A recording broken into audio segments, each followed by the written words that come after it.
Are you serious? Are you serious? Folks, welcome to the divided states of America. Okay, I can't drink coffee. They told me I can't have it. I can't even. Okay, I won't drink. Okay, I'm sorry. I won't drink. All right, welcome to the divided states of America. Okay,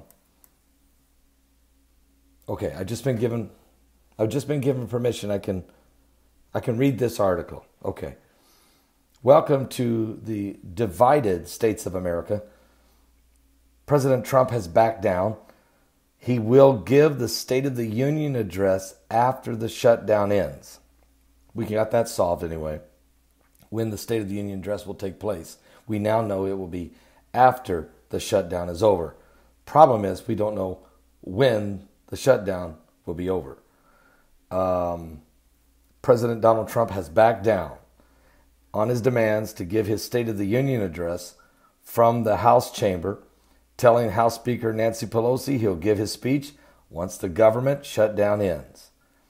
In a late Wednesday tweet last night, the president detailed his back and forth with the California Democrats, saying Pelosi changed her mind on their agreed-upon date for his nationally televised speech from the House floor.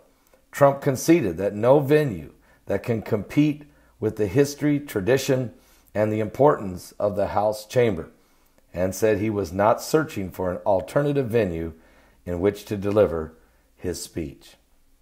I guess my next question is, do you think he really will ever get to give this speech? This may be the year it ends. I just got a feeling, even after the shutdown's over, I'm not so sure that he's going to get reinvited. I'm just not sure, because this is the divided states of America. Matter of fact, as the shutdown was going on, Nancy Pelosi asked me to give the State of the Union address. I agreed, Trump tweeted. She then changed her mind because of the shutdown, suggesting a later date. This is her prerogative. I will do the address when the shutdown is over. Trump and Pelosi have traded political jabs in a week-long volley of letters sent up and down Pennsylvania Avenue as the historic government shutdown continues. And last week, Speaker Pelosi effectively disinvited President Trump from giving his speech on January 29th.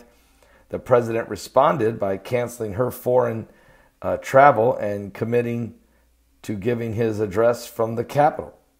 But on Wednesday, Pelosi doubled down and said the Democratic-controlled House of Representatives simply won't consider a resolution to authorize the president's State of the Union address if the government is closed. Trump cannot speak before a joint session of Congress without both chambers' permission.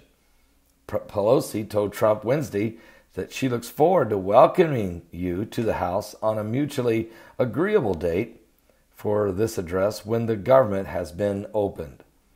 The president and Congress remain at an impasse. We are the divided states of America, and of course, if united we stand, then I guess divided we fall.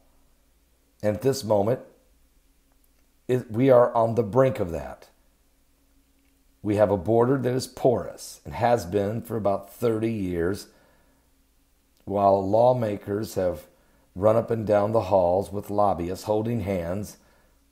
Our immigration policies have failed us miserably. We're not the only nation with that problem. It pales in comparison if you look at the European Union's problem, but it is a problem that almost every nation struggles with. We're now in the longest shutdown in our nation's history, and now our airport security is beginning to suffer, as well as the 800,000 families who are now gone a month without a paycheck, yet are being required under law to show up to work regardless. The strain on America is bringing us to the breaking point. And instead of getting better or solving this, if we can't solve this, if we simply can't solve keeping the government functioning and a border wall protecting our citizens of this nation, then how in the world are we going to solve the bigger issues, major problems that face the world. We are the divided states of America. We've been here before. It was a long time ago. It wasn't good. Please, Abraham Lincoln begged us. Those who don't learn from the past are destined to repeat them in the future. Please, can we go back and look? Can we find enough humbleness to find common ground? Can we be bigger than this? Has our government gotten to a point where it really doesn't matter what the people think or feel, or the turmoil that they're creating? This is a manufactured crisis. This should not even be a crisis. We should be roaring. We have the greatest economy in the world. We're the freest nation in the world. God has blessed this land from sea to shining sea, and yet we can't get our own way. Other nations can't get clean water. Of course, we can't get much clean water either. They still haven't fixed the pipes in Flint, Michigan. And you don't want to drink the water in Louisiana anymore. We can't fix our healthcare system. It is a joke. People are dying. Matter of fact, our quality of life is suffering, and our life expectancy is going down. It's going down every year. We're living shorter now than we were. We're divided on religious issues. We're divided on racial issues. We're divided on economic issues. We're divided on governmental issues. We're divided everywhere. We can't even play the football games right now. We're divided on who should be in the Super Bowl right now. We don't know where we stand, or if we stand, or do we stand. We're far from being united states. We're the divided states of America. And I guess if this is the State of the Union, then I'm giving the address for the president. We're divided. We're destined to fail if we don't turn this thing around. Trust me, we're destined to fail if we don't turn this thing around. But as long as the lobbyists run up and down the halls and grease the pockets of the politicians, and as long as people's egos are bigger than their mentality, and as long as there's hatred and strife and disrespect for one another, as long as God is removed from the platform, as long as we no longer want to kneel and pray, as long as we've decided that we don't need God nor even believe in Him,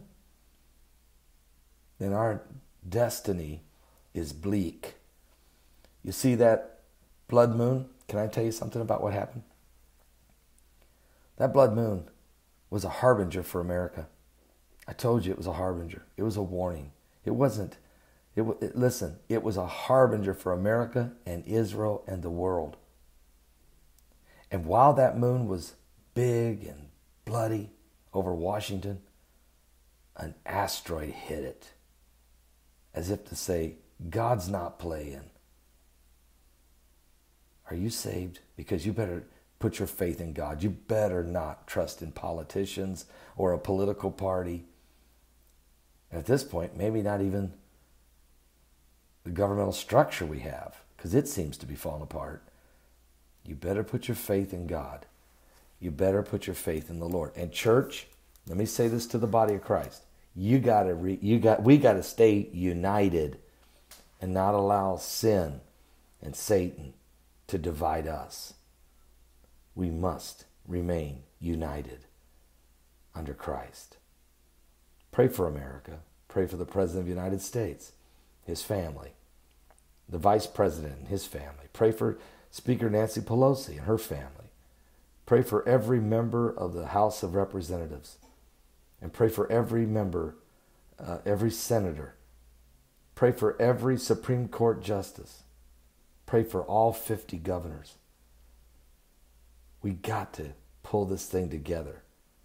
Because right now, what I see is the State of the Union, as we are the divided states of America.